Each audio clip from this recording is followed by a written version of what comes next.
Bonjour fidèles et chaleureux téléspectateurs, bienvenue dans votre émission Canaan Club, un instant agréable chez vous avec nous. Bonjour chers amis du club. Bonjour Rinal. Comment allez-vous? Très bien, merci. Prière de vous présenter afin que le public qui nous suit puisse connaître ce que vous êtes et ce que vous faites. Ah d'accord, merci de m'avoir accordé la parole. Je me présente, je m'appelle Mademoiselle Mabanza Belmine. Je suis la gérante principale de Quick Live et je suis également responsable du personnel, responsable RH dans une entreprise de la place. Oui, moi je suis Meldiat, consultant IT, manager, et je suis aussi gérant de ZandoDrive.com. Alors, Monsieur Mabaou, qu'on ne présente plus, qui est un ami, qui est un habitué du coin, en tout cas, la première question qu'on a envie de vous poser de la part de nos téléspectateurs est la suivante. En quoi consiste le e-commerce et quels sont les défis du e-commerce au Congo-Brazzaville? Comme vous l'avez dit en amont, vous l'avez défini comme étant un canal par lequel on vend en fait par le biais d'Internet sur les plateformes. Oui. Exactement. Et quels sont les problèmes, plutôt moins les défis, les challenges que nous rencontrons par rapport au e-commerce au Congo-Brazzaville? Alors évidemment, nous sommes confrontés à plusieurs défis. Comme je vais commencer par exemple par la confiance, il y a la culture et puis il y a Internet. Je vais commencer par la culture, c'est-à-dire que les citoyens, les Congolais n'ont pas encore cette culture d'utiliser du e-commerce. Il y a le manque de confiance, c'est parce que les modes de paiement que nous utilisons, par exemple pour la validation des transactions, comme les cartes bancaires, les cartes de crédit, ils n'ont pas encore cette culture, ils ne se sont pas encore familiarisés. Donc c'est vraiment un frein pour eux de pouvoir utiliser les applications. Et l'Internet, c'est les prix des data en fait actuellement au Congo, c'est vraiment pas à la portée de tous. C'est vraiment ça les défis pour nous. Les défis auxquels vous êtes confrontés au quotidien. Moi je dirais plus, pour la rejoindre, le faible accès d'Internet auprès de tout le monde, la prédominance des moyens de paiement en espèces, les gens aiment bien ça, et aussi le manque de cadre réglementaire et institutionnel qui groupe un peu, qui cadre un peu tout ça, et aussi les utilisateurs ne sont pas assez avertis, donc ils sont donc un peu méfiants de tout cela. Mais d'où vient-il que les utilisateurs soient méfiants?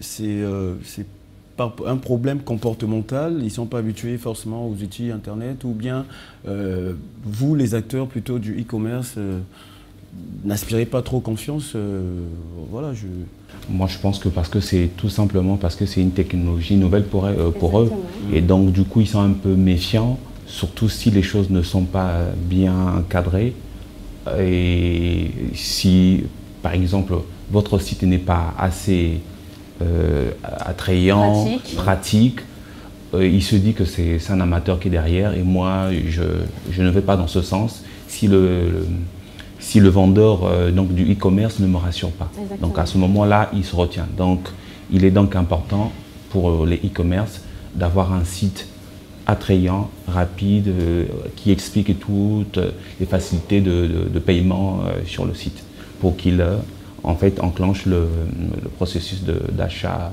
Moi, je dirais, il y a un point quand même très important que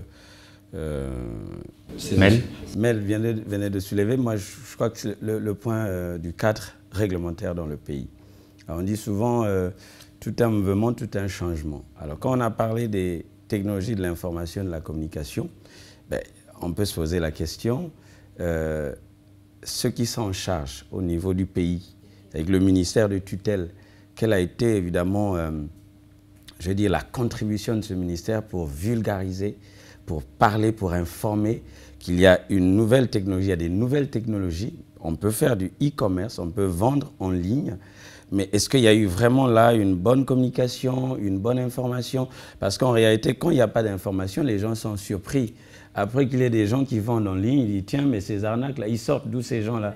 Et personne n'a dit quoi que ce soit. Donc je pense qu'on ne les blâme pas, mais nous pensons vraiment qu'il n'y a pas eu des grandes actions. Le ministère de tutelle ne fait pas assez pour accompagner ce secteur. Donc ceux qui s'y lancent, ben, écoutez, ils s'y lancent avec les moyens de bord et les populations aussi, n'étant pas vraiment très sensibilisées, ben, ont un peu peur, sont friands et tout ça. Allez-y, madame.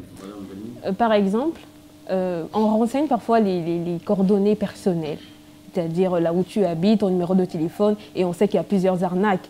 Donc ça peut être un défi également. Ils sont très méfiants et sceptiques en fait. Exactement. D'accord. Alors comment attirer davantage de visiteurs sur une plateforme de commerce électronique? Quels sont les mécanismes qu'on peut mettre en place, en tout cas pour attirer ces visiteurs-là sur les plateformes e-commerce?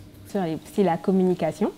On communique beaucoup parce que lorsqu'on fait du e-commerce, la base c'est vraiment la communication sur toutes les plateformes. Également, on continue à communiquer de bouche à oreille par des flyers. Et voilà, c'est vraiment maximisé sur la com. La communication. Alors, est-ce que vous utilisez forcément une communication Internet ou vous associez aussi d'autres supports, des médias par exemple? Exactement. Par exemple, on demande de l'aide aux influenceurs. Ils ont du public derrière eux. C'est un moyen pour nous de pouvoir véhiculer le message. Les influenceurs, ce sont justement ces personnes physiques qui ont plus d'abonnés en fait, qui ont plusieurs abonnés. Voilà. Des stars, personnes du genre. Est-ce que la radio aussi est un moyen de communication, ou la télévision pour promouvoir justement votre plateforme moi, en fait, j'ai envie de dire que ça dépend de ta cible, des clientèles cibles que tu voudrais avoir comme client. Donc, à ce moment-là, il faudra déjà comprendre qu'avec le e-commerce, il y a deux principaux clés qu'il faudra maîtriser. Donc, d'abord, attirer le prospect sur son site et le convertir en client. Donc, à ce moment-là, le prospect connu, il faudra maintenant lui proposer le produit qui répond à son besoin. Et après, ça, tu pourras donc trouver d'autres moyens pour le fidéliser, le pousser à revenir sur le site. Mais d'abord, ici, la question est comment faire pour les attirer justement, parce que, comme on l'a dit ici, M. Mabao l'a dit, il y a un problème de sensibilisation, mais comment faire pour les attirer, pour qu'ils s'intéressent justement aux plateformes de e-commerce? Si j'essaye de comprendre la question, les attirer davantage, c'est-à-dire qu'on a déjà un public qui est là, oui. Et pour attirer encore un autre. Oui. Par exemple, pour le cas de Quicklift, nous travaillons avec des enseignes.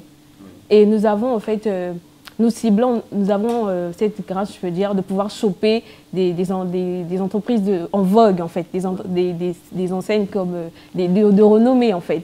Et ça permet au public, ça attire en fait le public. Et toutefois qu'ils sont en promo, bah, on véhicule ça sur nos réseaux, sur WhatsApp, sur les statuts et tous les stories, pour montrer en fait qu'on travaille avec tel resto et aujourd'hui ils proposent pour 5 000 francs vous avez 2 pizzas, un truc du genre.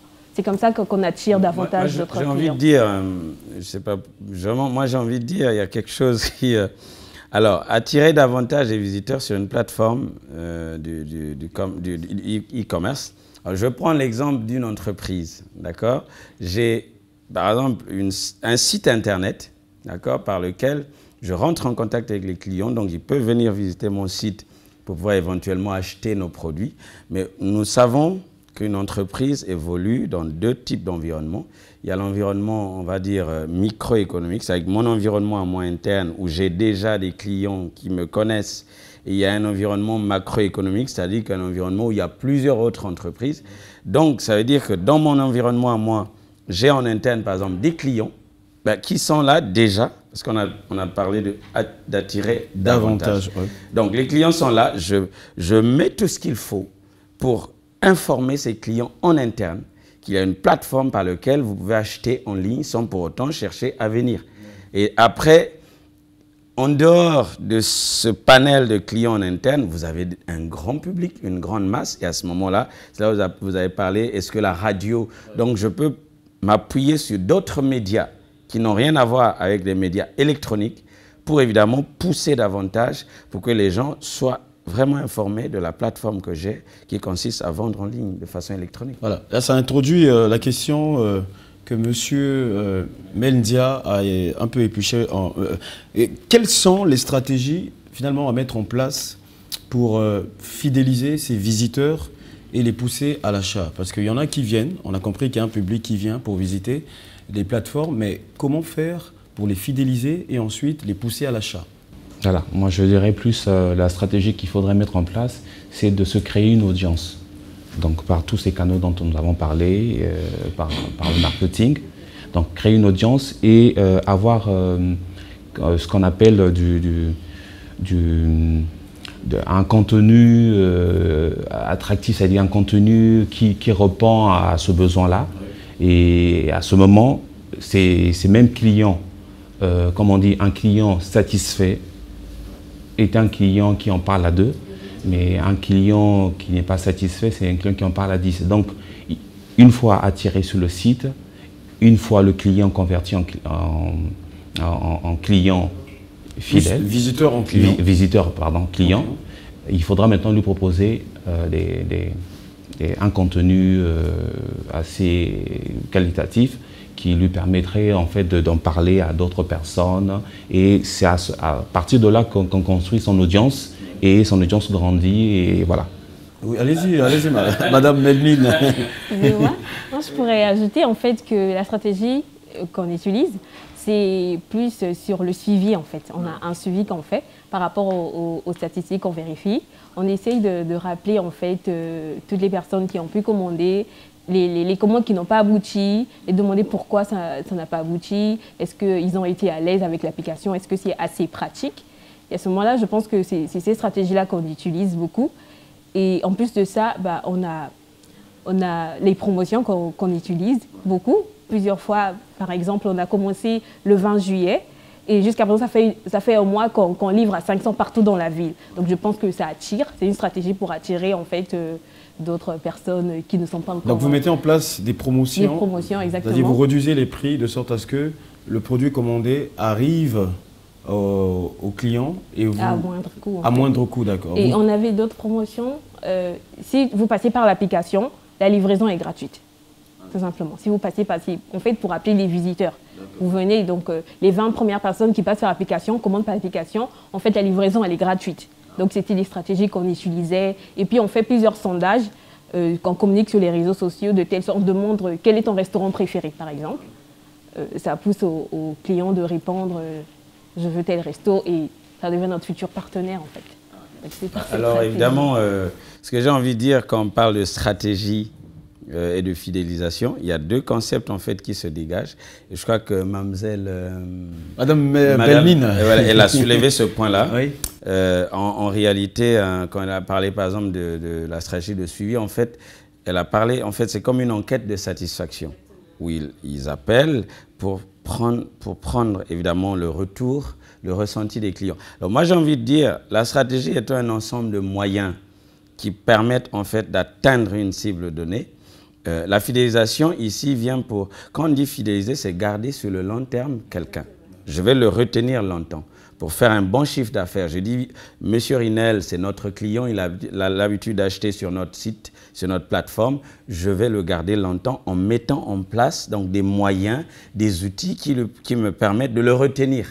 Voilà. Ah, donc, elle a parlé par exemple de la promotion, qui est évidemment...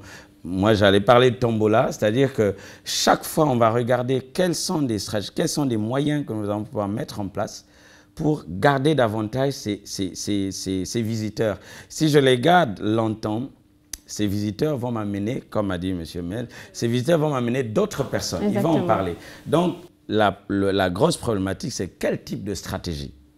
Quelle est la bonne stratégie qu'il faut adopter? Parce qu'il y en a plusieurs. On peut essayer plusieurs stratégies. De fois, ça ne marche pas. Maintenant, il faut vraiment être en phase avec ton réel problème. Quel est réellement mon besoin? Et quelle stratégie je veux choisir? Est-ce que c'est l'enquête de satisfaction? Est-ce que c'est les tombolas? Est-ce que c'est la promotion? Ben, il y a une kyrielle de stratégies à mettre en place. D'accord, merci. Alors, vous avez quelque chose à ajouter, Madame Belmine? En parlant de tombola, on a participé à la vente privée de Gécolab. Et il y avait des prix à gagner, des prix remportés, parmi lesquels des livraisons gratuites via QuickLive. Donc, les personnes qui ont été retenues, bah, ils étaient dans l'obligation de télécharger l'application et passer la commande. Ouais. Donc, c'était cette stratégie également qu'on a utilisée pour plus d'abonnés. Une stratégie très pratique. Alors, parmi de multiples défis qui constituent des freins au développement du e-commerce. Il y a bien entendu le manque de confiance qu'ont les consommateurs envers les plateformes e-commerce. Quelles sont les solutions pour y remédier? Parce qu'aujourd'hui, on sait naturellement qu'on a abordé un peu plus, mais vraiment là, on entre encore un peu plus dans le fond. Il y a un problème de manque de confiance. Voilà, les clients ils sont un peu réticents. Ils se disent, bon, écoutez, je ne sais pas qui est derrière ça, je peux envoyer de l'argent, mais après, je ne me fais pas livrer. Ou soit je reçois, mais ce n'est pas le produit tant attendu. Voilà. Comment faire pour y remédier? Effectivement, on sait que les Congolais sont encore plus susceptibles sur le e-commerce. Ils ne sont pas encore familiarisés avec le concept. On comprend également, on se met à leur place. Et ce qu'on fait, c'est qu'on utilise un moyen adapté aux clients. C'est-à-dire, au lieu de passer par PayPal ou carte bancaire, ils auront peut-être peur de laisser leurs coordonnées comme ça pour une première fois. On propose du cash en fait. Donc c'est à la livraison qu'on retire les frais, l'argent. La personne passe par appel ou par application et on prend l'argent sur place. Ou encore, on utilise le moyen que les arrange Mobile Money ou Airtel Money, tout simplement, pour les mettre à l'aise en fait. Voilà. Mais cette prédominance de frais en espèces, vous savez, ça crée aussi une certaine lenteur, vous voyez. Oui, bien sûr. Voilà, dans la réalité. Pardon, allez-y. Pour la monnaie? Oui, non, je dis plutôt que où la personne effectue la transaction en ligne via une carte bancaire et la personne se fait livrer. Exactement. Voilà. Mais pour un début, pour mettre le client en confiance, pour les prochaines fois, en fait, je pense que si le premier jour, le client est à l'aise, préfère passer par les espèces, je pense que pour la prochaine fois, quand on va proposer le service Mobile Money ou Airtel Money, la personne sera libre, en fait. Parce qu'il y aura déjà cette confiance qui s'est installée dès Comment faire pour y remédier? Est-ce que pensez-vous que on peut utiliser le mobile Money maintenant avec Airtel Money? On sait que c'est possible de payer, de valider une transaction. Est-ce que ça constitue aussi un moyen pour y remédier justement? Oui, actuellement, c'est un moyen de paiement qui est déjà en vogue, qui est connu par tous et qui rassure.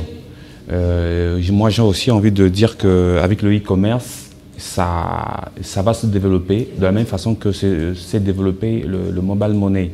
Donc avant, on savait que les gens étaient réticents, se dire que mon argent dans un téléphone, comment je fais? Et aujourd'hui, ils ont compris que c'est un avantage aujourd'hui sûr. Et nous, e-commerce, qu'est-ce qu'on fait? Vu que selon les études, 15 à 20% de la population, par exemple, africaine ne possède un compte bancaire. Donc, on voit bien l'écart. Et donc, nous sommes obligés de nous greffer sur ces moyens de paiement-là. Et ce qui nous permet encore de gagner plus de temps dans le processus de paiement. Oui, parce qu'on ne parlerait pas d'e-commerce si on utilise encore les espèces sonnantes et trébuchantes. Ça n'a pas de sens. On dématérialise toutes ces choses. Ouais, donc il faut évidemment passer par Mobile Money. Et puis, Alors, pensez-vous que la réduction des coûts de la data mobile ou encore forfait Internet est une réelle option pour accroître l'audience? Bien évidemment. Je pense que si le coût des data est réduit, parce que déjà notre cible à nous, c'est une certaine tranche d'âge des jeunes. Et ils n'ont parfois pas de quoi s'acheter un forfait Internet. Et c'est ce qui fait à ce qu'on n'ait pas assez de visiteurs via le e-commerce. Ils préfèrent appeler. Et moi, je pense que si on essaie de vulgariser un peu les forfaits, et tout le monde aura accès à Internet toute la journée, parce qu'on sait qu'il y a des personnes qui préfèrent se connecter que le soir, parce qu'on pense que la connexion est plus rapide et c'est moins coûteux, parce qu'il y a des forfaits nuit. Or, si la personne a accès à Internet toute la journée, je pense que cette personne aura cette culture de pouvoir rester sur son téléphone et faire toutes les activités via Internet, quoi. Donc, je pense que c'est vraiment un gros avantage si le coût devenait... Moi, je pense que, comme elle a dit, la plupart des gens pensent que la data est plus chère que passer un appel. Donc, ils préfèrent passer un appel de 3 minutes pour vous poser des questions de ce que vous lui présentez déjà. Ou au contraire, d'activer la data pour appuyer sur des actions qui permettraient de valider l'achat. Donc, je pense qu'en réduisant le coût de la data, permettrait de retenir les consommateurs, enfin, ces clients-là, ces visiteurs, plus longtemps sur les sites et de voir la qualité des produits que nous essayons de leur proposer et voilà, ce qui emmènerait d'autres personnes évidemment à rester scotchées sur le... Et puis ce qu'il faut aussi noter quand même, c'est que tout à l'heure, madame parlait de voilà, une cible jeunesse. Je pense que c'est au-delà de la cible jeunesse. Aujourd'hui, dans les sociétés industrialisées, ben écoutez, je peux me faire acheter une pizza en ligne. Je ne suis pas un jeune, je suis en couple, j'ai mes enfants. Je viens, j'ai envie d'acheter. Je vais sur le site, par exemple, je vais dire, de Carrefour, qui est une grande marque, une grande enseigne. Je vais acheter, mais c'est en ligne, je fais entrer mes données. On vient me livrer. Donc, ça veut dire que nous, aujourd'hui, nous avons encore un gros problème dans nos pays. Il y a un problème de confiance, mais aussi, comme j'ai dit dès le départ, il y a un gros problème de... Même ces grandes entreprises qui opèrent chez nous n'ont pas encore pris en main le e-commerce. Donc, c'est des jeunes entreprises, des start-up qui s'approprient le e-commerce et la cible, comme madame a dit, c'est plus des jeunes. Mais ce n'est pas là qu'on va faire du profit. Il faut que Casino ait une plateforme d'achat en ligne. Il faut que Park & Shop, comme ça même dès chez toi, tu peux facilement acheter en ligne. Oui, mais seulement c'est parce que les jeunes sont les plus accros à Internet. Exactement. Évidemment, je pense que c'est dans ce sens. Maintenant, il y a un gros problème, il faut encore interpeller le ministère de tutelle, parce que pourquoi la réduction des coûts data mobile, c'est bien, mais aujourd'hui, on a la fibre optique. Tout le monde a acclamé quand la fibre optique est arrivée pour dire, tiens, en tout cas, ça va drastiquement réduire le coût, évidemment, de l'Internet. Mais aujourd'hui, nous voyons que l'opérateur historique donne à d'autres personnes et d'autres personnes commercialisent. Donc, c'est un peu difficile. Chacun veut faire son profit. Mais si l'opérateur historique, qui est Congo Télécom, peut en tout cas avoir accès directement au foyer, au domicile, je vais dire, à la grosse masse de la population, ça serait très facile pour nous que de passer encore par MTN ou RTL ou d'autres Internet providers parce qu'ils font du commerce. Donc, à coup sûr, ils vont rechercher leurs bénéfices. Donc là, il y a eu une grosse inaction, évidemment, du ministère du tutelle. Donc, il y a vraiment un travail à faire pour aider les gens et à réduire les coûts pour que l'Internet ne soit plus quelque chose... un luxe. Voilà, un luxe, voilà. Un luxe extrême, quoi. C'est pas possible. Alors, pour nos téléspectateurs qui nous suivent, qui nous regardent avec beaucoup d'intérêt, est-ce qu'on peut donner des conseils pour ceux-là qui souhaiteraient se lancer dans le e-commerce? Quels sont les conseils qu'on peut leur donner?